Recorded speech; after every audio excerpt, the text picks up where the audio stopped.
Brothers and sisters, like Umar bin Abdul Aziz, his wife said after his death, this is what she said.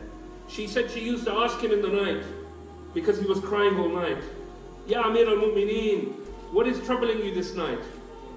And he replied to her, I saw that I was occupied looking after the affairs of the Ummah, the black sheep of the Ummah and the white sheep of the Ummah. I remembered the stranger, the beggar, the straying, the poor, the needy, the prisoners in captivity, and all of them in the far places of the earth. And I realized that Allah will ask me about every single one of them, and I will have to testify about every single one of them. And then he said, I feared Allah. I feared I would have no excuse when I was with Allah, that I would have no defense. That is the leader that the Muslims need. The leader who fears for the Ummah. Umar radiallahu an, Umar bin al-Khattab radiallahu an, what did he say? He said, if I sleep during the day, I will lose my flock. And if I sleep at night, I will lose myself, meaning he needs to pray during the night. How can I sleep between these two things? Meaning losing the Ummah and losing himself. The Arab Spring has brought us to a crossroads. We have seen a whole series of dictators and tyrants no longer in their position. Alhamdulillah. Bin Ali, Mubarak, may Allah give him no barakah, Gaddafi, and Saleh, and Gilani, not a consequence of the Arab Spring Gilani, but a consequence of his own corruption. And the corruption will catch up with the corrupt. But we are at a crossroads, and there are a variety of questions for which answers are needed. Will the brutal dictatorships of the past be replaced by a new politics? Will the interference of the West continue under a new disguise? Will the huge wealth and assets of the Ummah be used for the Ummah or still put in the Swiss bank accounts of the few? Will there be a new economic vision to make poverty history? These are some of the questions we need to ask ourselves at this time. But before I address these, I want to remind you of a few things which are indeed well known from Islam. Brothers and sisters, Al-Malik rejects man-made systems, whether democratic or dictatorship. فَاحْكُمْ بَيْنُهُمْ بِمَا أَنزَلَ اللَّهُ وَلَا تَتَّبِعْ أَهْوَاءَهُمْ أَمَّا جَاءَكَ مِنَ الْحَقِّ. And judge between them by what Allah has revealed. And don't follow their desires, lest they take you away from the haqq, from the truth. And Ar-Razzaq rejects economic slavery to the IMF and the usurping of the Ummah's wealth. The Messenger of Allah sallallahu alayhi wa sallam said, النَّاسُ شُرَكَاء فِي ثَلَاثٍ الْمَاء وَالْقَلَاء وَالنَّارِ. Mankind is a partner in three things: the water, the fire, meaning the minerals and the resources, and the green pastures. Brothers and sisters, the old economic vision, and what we are seeing being played out now, even in Egypt and Tunisia and those other countries where there have been revolutions, the old economic says the only way you can generate wealth is by how?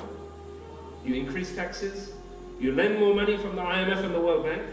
Well, that increases wealth for those who are the lenders, yeah. And you privatize your strategic assets, and you encourage foreign investment. That's what they say. They say this is what the Muslim world needs to do. Privatize everything, yeah? Encourage foreign investment, invite in the IMF and the World Bank, and increase taxes. That's what we've seen. We've seen that in Pakistan, we've seen that in Egypt, we've seen that across the Muslim world. But the pillars in our manifesto are completely different to that. We bring a new politics and a new economy to the Muslim world. And the pillars of it are what? No riba, strong currency. Ummah has control of its assets, investment not hoarding. Our economies, brothers and sisters, have been crippled by riba. Allah and His Messenger gave notice of war to anyone who engages in a riba. Does anyone here want to be at war with Allah and His Messenger? No. Allah and His Messenger declared war. So we also, in our manifesto, we declare war on interest and interest-based lending. Some of these figures, just think about them now. Egypt pays $3 billion a year in interest. Pakistan pays $4 billion a year in interest. and cries about $1 billion in US aid. Receives $1 billion in US aid and $4 billion. America is a very clever thief. Yeah? They gave you $1 billion, you give us $4 billion in interest. Oh, and you have to pay us what we lent you as well. Turkey pays $11.5 billion a year on the interest on its external debt. Indonesia, brothers and sisters, has already overpaid. If you look at what Indonesia lent, the original loan, up till now, Indonesia has overpaid $151 billion in payments. Twice the level of the country's recorded debt. The debt is about 75 billion, Indonesia's debt. But already they've paid back 151 billion. They've paid back double already, and they've still got the debt of 75 billion. In Pakistan, 60% of the population live on less than $2 a day. In Egypt, 50% of the population live on less than $2 a day. We need to make sure, in addition to getting rid of the riba, we need to make sure that the resources are controlled by the Ummah. That means in Pakistan, we have $26 trillion of coal reserves. That needs to be with the Ummah, not with Zardari or Raja Rental. That needs to be with the Ummah. The $3 trillion of gold in Pakistan needs to be with the Ummah. The $26 trillion of oil in Saudi Arabia needs to be with the Ummah. The $15 trillion of oil in Iraq needs to be with the Ummah. Even Egypt has $400 billion of oil. And Syria, $250 billion of oil. We don't hear about these countries having oil. Syria has got $250 billion of oil. Okay, it's nothing compared to Saudi Arabia's oil. But if I gave you $250 billion today, you'd say, oh, it's nothing. Look how much Saudi Arabia's got. How can it be, brothers and sisters, that in Saudi Arabia, a litre of petrol is 12 cents, $0.12. In Pakistan, a litre of petrol is $1.12. And in Turkey, a litre of petrol is $2.62. So a litre of petrol in Saudi Arabia is 12 cents. But in Turkey, it's $2.62. Hizb ut-Tahrir's manifesto says, unite the Ummah, tear down the borders, kick out the colonialists, and kickstart investment. That is the new economy. Our manifesto, brothers and sisters, forces those who have wealth to invest, and not to be lenders, but to be investors. There is no incentive to hoard wealth, so investment will be promoted, and you will see two things. Those people who have unused wealth, at the moment, what do? Those people who are rich in the Muslim world, who have unused wealth, what do? They buy Manchester City Football Club. That's what they do with their unused wealth, some of them, yeah? Or some of them, they just put the money in a bank account and they earn riba. In our manifesto, in our Khilafah, it will not be like that. The person who has unused wealth will do two things. Number one, he will pay zakat on his unused wealth. And I'm going to talk to you a little bit about that. And number two, he will feel the need. Well, it's sitting in a bank and it's doing nothing. You know, it's sitting somewhere, my assets are doing nothing. So he will feel the need to invest. And when you invest, you will generate more wealth in the economy. More wealth means there will be more zakat. And it will mean the circulation of wealth. If you look in Pakistan, I was just looking at the figures a few days ago. Let's just take the 20 richest people in Pakistan. The 20 richest people. And I've taken a very conservative estimate of their wealth. Yeah? Does anybody really believe Zardari's real wealth that is stated in his tax return? No, come on. Yeah? But I've taken his tax return. Yeah? What he says on his tax return, what his wealth is. Yeah? If you take those 20 people, every year, those 20 people will pay $600 million in zakat. Between 20 people. $600 million. Those with unused land, either they will have to use it, or will be given to those who will use it. And if you do that in Pakistan, you will actually lift about 40 million people out of poverty, out of food poverty in Pakistan. Just by this one rule of Allah. It's the mercy of Allah subhanahu wa ta'ala. He gave you one rule, you can feed 40 million people from one rule. Our manifesto when it comes to economics, brothers and sisters, uses the Ummah's resources to bail out the many and not the few. What about in politics? Well, our politics and our deen and this manifesto, it puts the Khalifa of the Muslims in charge with a contract of ruling. There's no ambiguity about who's in charge. If I said to you today, in Egypt, Muhammad Morsi is in charge, there's ambiguity there. Is he in charge? Is he really in charge? Does anyone really believe he's in charge? He's not really in charge. It's the same old faces who are in charge. So there will be no ambiguity in the Khilafah about who's in charge, yeah? This discussion about, is it the army, is it parliament, is it the judiciary, is it Washington, is it London? No, it is the Khalifa of the Muslims. He is in charge. So no games like we see in Pakistan and more recently in Egypt, where the military top brass, they work with America and they ensure that the leader works to their agenda. No situation where you have a lame duck president, where you have somebody who's president, but he has no real power. Rather, from day one in the Khilafah, the Khalif will have real power. Brothers and sisters, in the Khilafah, the Khalif will not be living in anyone's flat, rent-free, like we see in the scandals of politics in the West. We won't have any sponsored overseas visits by lobbyists. We'll have no funding of duck ponds and moats like we've seen amongst British parliamentarians. We'll have no riding of Rebecca Brooks's horse like we've seen by David Cameron. There will be no relationship between the politicians and the media of that sort, between the politicians and business. So we will not have this corruption of Western politics. An end to the cozy relationship between big businesses, lobbyists and politicians. Our manifesto, brothers and sisters, contains a powerful culture of accountability. No room for Mr. 10% or 90%. No room for Raja rental. No room for others like them in our new politics. And the approach of our political manifesto is multifaceted. Political parties who fulfill the definition of Islamic politics, which is not looting the people, but rather looking after their affairs. A strong independent media, not a government mouthpiece. A madhalim court to scrutinize the Khalif and the governors. If they do not adhere to the Sharia, then they will be removed. The role of scholars to speak the truth. Not like today in Saudi Arabia, where they are silencing scholars who are speaking up for the Muslims of Syria, and a council of the Ummah, a Majlis al-Ummah, which will incorporate women and non-Muslims who will have a real representation and not a fake representation we see today. No pardoning of the one who commits a crime, no torture, no detention without due process, no spying on citizens, no military involvement in politics, and non-Muslims granted inalienable rights in return for the jizya. We have heard so much of the Islamic parties in the Arab Spring saying we have to allay the fears of the non-Muslims about the Islamic parties in the Arab Spring. What have the non-Muslims got to fear of Islam? What have the non-Muslims got to fear of the implementation of Islam? What have the Coptic Christians of Egypt got to fear of the implementation of the deen of Allah? What have women got to fear of the implementation of the deen of Allah? Rather, those people should fear Allah rather than fearing the people, because the people should know that Islam came as a rahmah for the whole of mankind.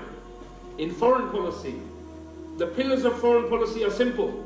Kick out the colonialists, carry the da'wah of Islam, liberate the occupied lands, unite the Muslim lands, end the addiction on foreign aid, no to foreign bases, no to drone attacks, no to the CIA, no to the FBI. We can stand against America, brothers and sisters. This is the America in this year. More of their soldiers have killed themselves than have been killed on the battlefield. Why do we fear the Americans? So close the supply lines used to kill Muslims and occupy our lands, and use the strategic land and waterways for maximum leverage. 2/3 of the world's trade travels by sea. 95% of the world's trade by weight travels by sea. And Ummah has access to some of the world's most vital waterways, for example, the Suez Canal. So use the leverage of these things to our political advantage. Brothers and sisters, a real manifesto for foreign policy will not call for the continuation of slavery to America, will not abide by the Batil Treaty of Camp David, Oslo, and Madrid. Instead, what we have seen, the spokesman of the new Egyptian president is threatening the Iranian news agency. Does anybody know why he's threatening the Iranian news agency? He said, we're going to take legal action against them. Why? Because they said two things. They said that Morsi has given an interview with the Iranian news agency, and he has said that he is going to review the treaty with Israel. And the second thing, that he's going to cooperate closely with Iran. So cooperating with Iran and reviewing the treaty with Israel is something to be ashamed of.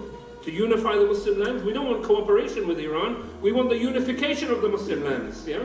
And we don't want the reviewing of the treaties with Israel. We want the complete annulment of these Batil treaties. And we should look to set up a new international assembly. Forget the UN. The UN is history and is old politics. It is an imperialist tool, and the new Khilafah will set up a new assembly where nations of the world who are not imperialists, who are not capitalists, can come together and discuss the affairs of the world. The social manifesto of the Khilafah is built on the following pillars: protecting the honor of women, preventing their exploitation, preventing violence and harassment, and preventing the objectification which has become the norm in liberal societies. Brothers and sisters, children are the future of our state. Investing in the education system, ensuring that primary and secondary education are provided free of charge. This culture we have of chronic underinvestment, it must be tackled. How can Pakistan support America's war on terror with $7 billion a year? Pakistan, brothers and sisters, every day spends 8.6 million rupees on the president and the prime minister. 8.6 million rupees a day on the president and the prime minister. What about the education ministry? Per day, 1.7 million rupees. The prime minister and president, 8.6 million rupees a day. The whole of Pakistan's education system, 1.7 million rupees a day. Shame on them. And shame on those who call for the same corrupt system. The Islamic Khilafah will promote the family unit and marriage and prevent the influence of liberal values on the pure Islamic personality. Brothers and sisters, to conclude, Allah subhanahu wa ta'ala has left nothing out of His deen. The Islamic system didn't come to solve problems 100 years from now, rather to solve them today, tomorrow, and in 100 years. Let me read to you two passages, and I want you to think who the author is. This is a quote now. Muslim communities that develop the order of algebra, the magnetic compass and tools of navigation, the mastery of pens and printing, the understanding of how disease spreads and how it can be healed. Islamic culture gave us majestic arches and soaring spires, timeless poetry and cherished music, elegant calligraphy and places of peaceful contemplation. Throughout history, Islam demonstrated through words and deeds the possibility of tolerance and racial equality. That's one quote. The second quote: under its guidance, the spread of Islam and its dominance over previously Christian or pagan lands was breathtaking. Over centuries, it founded an empire, leading the world in discovery, art, and culture. The standard bearers of tolerance in the Middle Ages were far more likely to be found in the Muslim lands than in the Christian lands.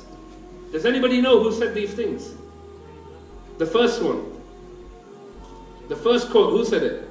Obama. The second quote, who said it? Somebody said Blair. And it's right. The enemies of Islam and the Muslims, the ones who earn their rizq killing the Muslims and spilling their blood, the ones who hate Islam, they know the power of Islam. They weren't talking about Morocco. They weren't talking about Bangladesh when they're talking about what the Muslims achieved. They were talking about the Khilafah. So if the ones who hate Allah and His Messenger, the ones who hate Islam, the ones who work day and night, even they cannot deny the truth. We are Muslims. We are people who believe in Allah and His Messenger. So how can we lose hope? How can we settle for less than Islam? How can we call for the implementation of part of Islam and part of Kufr? How can we accept the occupation of our land? How come we can lose hope? This is impossible. Brothers and sisters, we must not lose hope. Rather, the wheel of Islam is turning, and we must turn with it. And the victory of Allah is near. This manifesto, which I commend to you, is based solely on Islam. It's for immediate implementation. A manifesto to kickstart our economy. A manifesto to bail out our ummah. A manifesto to take back our resources. A manifesto to kick out the colonialists. A manifesto to ground the drones. A manifesto to give birth to a new politics. A manifesto which will give rights to non-Muslims. A manifesto which will bring back a ruler who is a shepherd and not a wolf. A manifesto which will craft a foreign policy based on da'wah and not servitude. A manifesto to rescue the women and children and their honor. A manifesto to shake the thrones. A manifesto for the oppressed and the weak. A manifesto to educate a new generation of Muslims. A manifesto to make the word of Allah highest. May Allah help us to implement it soon by His mercy and His grace. And may Allah allow us to see it with our very eyes. Alhamdulillah Rabbil Alameen.